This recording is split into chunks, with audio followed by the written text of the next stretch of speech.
ng Diyos. Kahit ang mga pari ang nagpapatay sa ato ang Ginoong Hesus, migamit sila sa pulong sa Biblia. Diri sa Juan Kapitulo 18, versikulo 13-14, ug ilang gigamit ang pulong sa Hebreo, Kapitulo 10, Hebreo 7, versikulo 24. Ang giingon dinhi, pwede ka na at nga atong pagbasahon kay mubalik ako sa pangutana sa mga protestante kung kinsa ang tinuod na papatay. Tinuod nga ang tumagdini, tinuod nga mga pari ang nagpapatay sa atong Ginoong Hesus. Pari sa mga Hudyo nga reliyon, Jewish reliyon. Dili pari sa reliyon nga Katoliko, kay wala giwala ang pagkapari sa ato ang Ginoong Hesus, kay siya ang pangulong pari sa ato ang simbahan nga reliyon Romano Katoliko. Asa nato kini mabasa? Ato kini mabasa sa Hebreo Kapitulo 3, versikulo 1. Ang giingon dinhi, kamong igsuon ko mga Kristohanon nga mga pinili sa ato ang Ginoong Diyos. Mahimo kamong pag-ingnan sa ato ang Ginoong Hesus. Mahimo kamong mga apostol o mahimo kamong mga pangulong pari.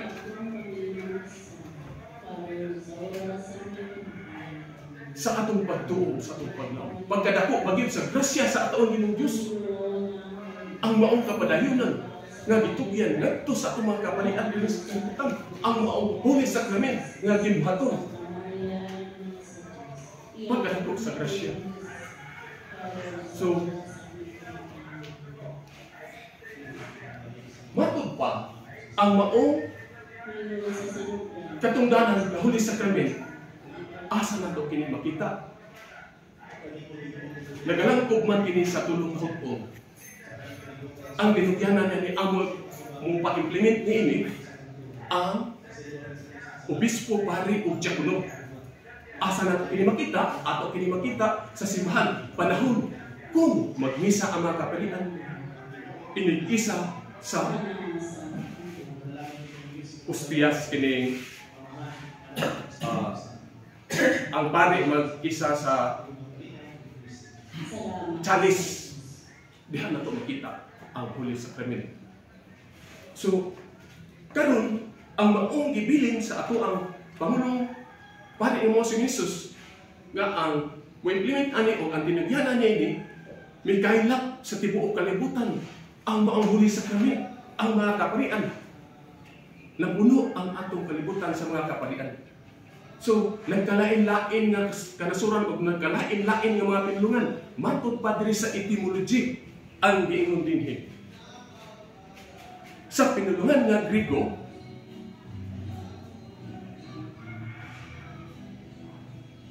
presbyteros.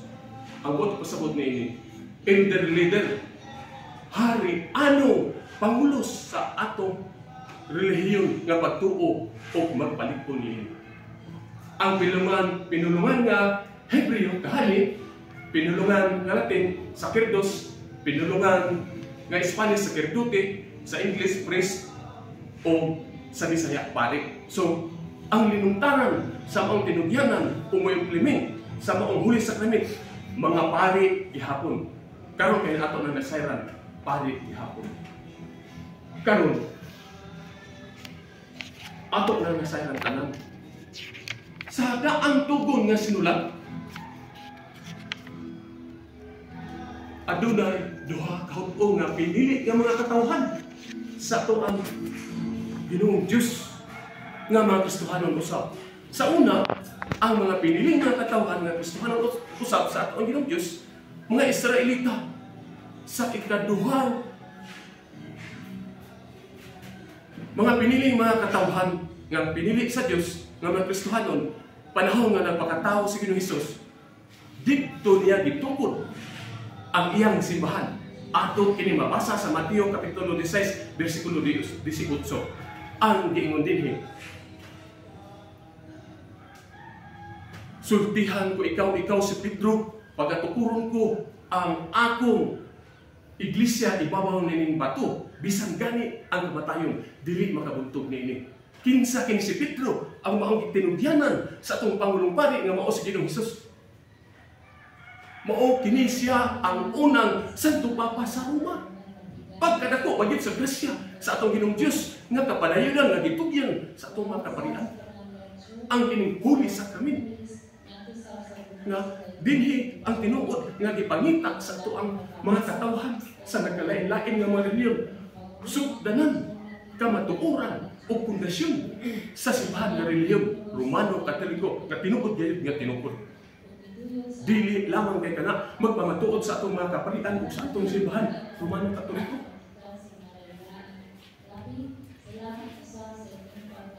Dinhi sa daang tugon nga sinulat ang kasabutan o ang nag-alagad nga mga katawhan sa unang panahon sa atong Ginoong Diyos.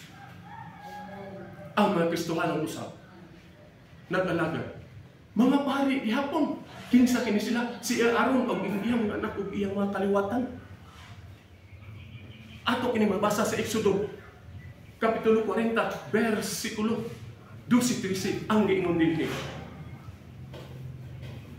Dat-a sila diri sa gamhaan, sa pultahan, sa tulda nga atong abutanan. O hinlui sila sa seremonyas o kaligui sila o ipasulod ni Aaron ang balaanong bisti o bihugi sila o ihalad aron makaalagad ingon nga usa ka pari. Karon natubag na pud usab nato ang pangutana sa unahan kinsa ang tinuod nga alagad sa atong Ginoong Dios. Ang tinuod nga nagalagan sa atong Ginoong Dios ang mga pari.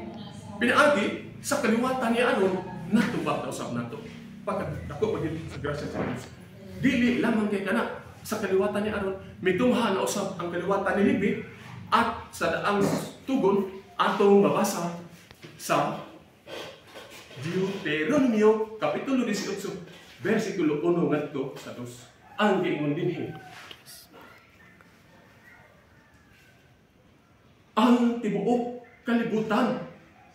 So, ang ipasabot dinhi sa kanlibing nga kaliwatan, ang tibuok kalibutan o kanasuran, mga pari gihapon apan wala sila gitugyanan sa maong kahitaan dinhi sa kalibutan kay mabuhi ra sila sa halad sa atong Ginoong Dios ang atong mga kaparian. So mao kana ang magpalig-on sa atong mga kaparian, dili lamang kay kana ang magpamatuod nini gikan sa kang Aaron, sa kang Levi, sa daang tugon nga sinulat mitungha na usab si Melchizedek. Atong mabasa sa Genesis Kapitulo 14, versikulo 18, ingon dinhi. Si Melchizedek usa ka hari sa samin, ug pari usab nga halangdong Dios, nagdalakpan og bino. Pagdako bagayod sa grasya sa atong Ginoong Dios nga kapadayonan, ug itugyan niya dito sa mga kaparian ang maong pagkapari nga halangdong Dios. Dili basta-basta ang atong mga kaparian, balaan gayon. O ang pan nga iyang ipikas-pikas o ang dugo ni Kristo, iyang itugyan kini nga kapadayunan nga Holy Sacrament. Mao kini ang magpalig-on sa ato ang kaparian o sa atong simbahan nga reliyon Romano Katoliko. Dili lamang kay kana ang magpamatuod sa Salmo Kapitulo 110, versikulo 4, ang ingon dinhi pinaagi sa panan ug panumpa sa atong Ginoong Dios nga Amahan. Giingon niya dinhi, mahimo kamong mga kaparian sa tibuok kanasuran sa naray ni Melchizedek. So pagkadidnot ba kayo ang maupulong sa atong Ginoong Dios nga may kailap si tibuok kalibutan ang mga balaan nga mga kaparian nga sumusunod o tinugyanan sa atong Pangulong Pari nga mao si Ginoong Hesus. Dili lamang kay kana ang pamatuod ninyo sa atong mga kaparian. Ang daang tugon nga sinulat nag-prepare kini aron pagpatuman sa bag-ong tugon. Ato kining mabasa diri sa Lucas Kapitulo 17, versikulo 14. Watod pa ang gingon din. Ang atong Pangulong pa na mo si Jesus, nakakita siya sa mga katawhan sa kadalanan. O miingon siya, lakaw ka mo madto sa mga kaparian o pagpahiling ka mo. May katungod na usab. Paghiling ang atong mga kaparian sa tanang mga kasalanan. Pag-ampo sa tanang mga kasalanan sa mga katawhan. Kay panahon, unya, ang mga katawhan, kung pamilya na unya, sa binuhatan din sa kalibutan. Muabot ang panahon kung makikatubang na sila sa ato ang gining Diyos nga Amahan. Limpyo na silang daan pinaagi sa paghiling o paglimpyo sa mga kasalanan. Pinaagi sa pag-ampo sa atong mga kaparian. Dili lamang kay kana magpalikon sa bagong tugon nga sinulat gingon dinhi. Sa sulat ni San Pablo 1 Pedro, sa sinulat ni Pedro 1 Pedro Kapitulo 2, versikulo 5 ngadto sa 9. Ang gingon dinhi, kamo mga Kristohanon usab nga mga katawhan sa Dios nga mahimo kamong hari anong mga pari sa tibuok kanasuran kay dipili kamo sa Dios kay anong kamo maiya pagkadako pagyud sa grasya sa mga kaparian nga itugyan o kapadayunan kadto sa atong mga kaparian. Dili lamang kay kana magpamatuod sa atong mga kaparian. Sa sinulat ni San Juan atong mabasa sa gipadayag Kapitulo 5 versikulo 10 ang giingon dinhi. Mahimo kamo mga piniling mga katawhan nga iya sa Dios nga mga Kristohanon usab. Mahimo kamong gingharian sa mga kaparian. O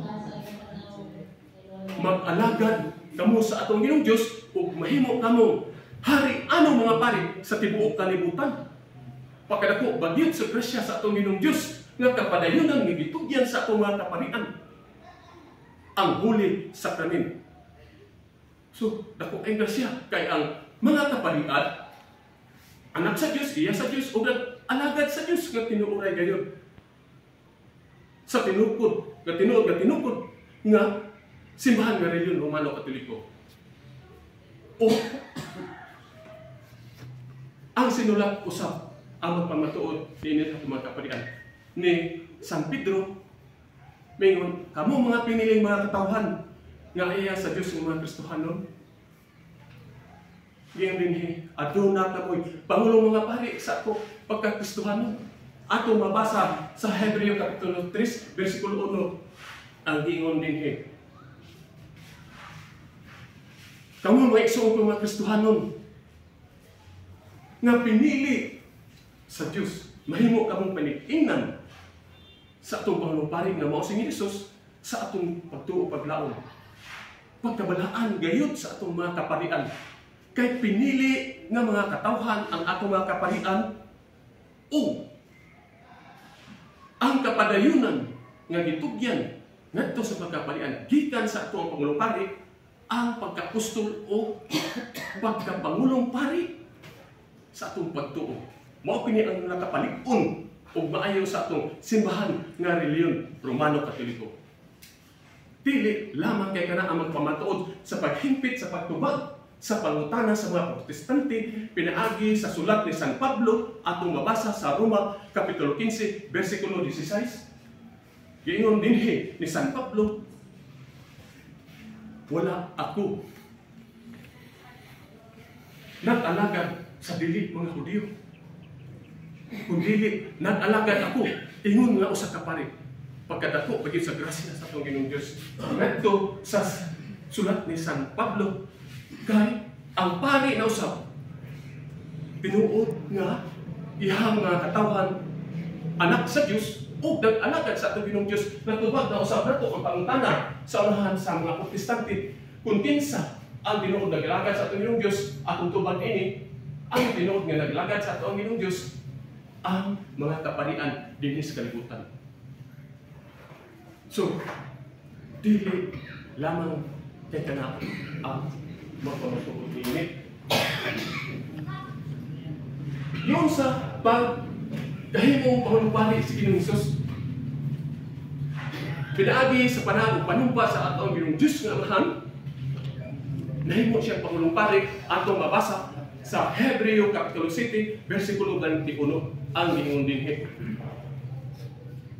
Nanumpa ug nanaad ang ato ang Ginoong Dios nga mahal nga mahimo kang Pangulong Pari sa tibuok kalibutan. Pagkadako ba yung grasya gikan sa ato ang Ginoong Dios, kapadayunan ngadto sa ato ang Pangulong Pari nga mao si Ginoong Hesus. Ug ang atong Pangulong Pari nga mao si Ginoong Hesus, ang kapadayunan usab iyang gitugyan ang maong huli sakramen nga gibuhaton ngadto sa atong mga kaparian dinhi sa kalibutan. Ang kining pag-ampo sa mga karak sa mga katawhan o pagtudlo sa kamatuoran ngadto sa atong Dios. Mabasa nato sa Malakyas Kapitulo 2, versikulo 7. Ang gingon dinhi, may katungod pagtudlo ang mga kaparian sa kamatuoran kabahin sa atong Ginoong Dios ug mudamok ang tanang mga katawhan sa mga kaparian kay ang Ginoong Dios ang labing gamhanan sa tibuok kalibutan. Dili lamang kay kana ang mabuhat sa atong mga kaparian ang mao pag-ampo sa tanang mga kalat sa mga katawhan. Atong mabasa sa Hebreo Kapitulo 13, versikulo 17 ang gingon dinhi. Tahura ninyo ang inyong mga pangulo ug sundan ninyo ang ilang mga sugo kay wala sanay huno o walay pahulay sa pag-ampo sa inyong mga kalag, buhi man o kung patay.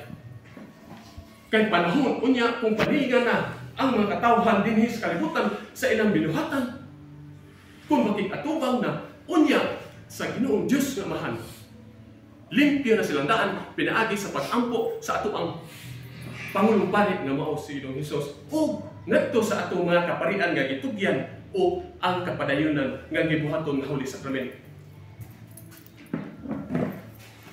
So, ang pagka pari ni Aaron, ni Levi o ni Melchizedek, bisan tuon halangdon sila mga pari apan ang nagpahigpit nila si Ginoong Hesus nga Pangulong Pari.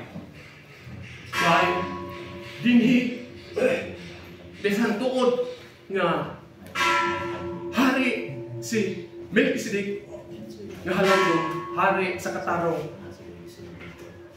apan si Ginoong Hesus ang maong naghimpit niya. Gipadala si Ginoong Hesus dinhi sa kalibutan aron paghimpit. O ang Ginoong Hesus o ang Ginoong Diyos adunay kalahian nga pulong. Si Ginoong Hesus gipadala dinhi sa kalibutan aron pagtubos o pagluwas tanang makasalanan sa mga katawhan. Ang Ginoong Diyos, siya ang Ginoong Diyos nga anghan, siya ang labing gamhanan sa tibuok kalibutan ug siya usab ang mabubuhat sa tanang butang sa tibuok kalibutan.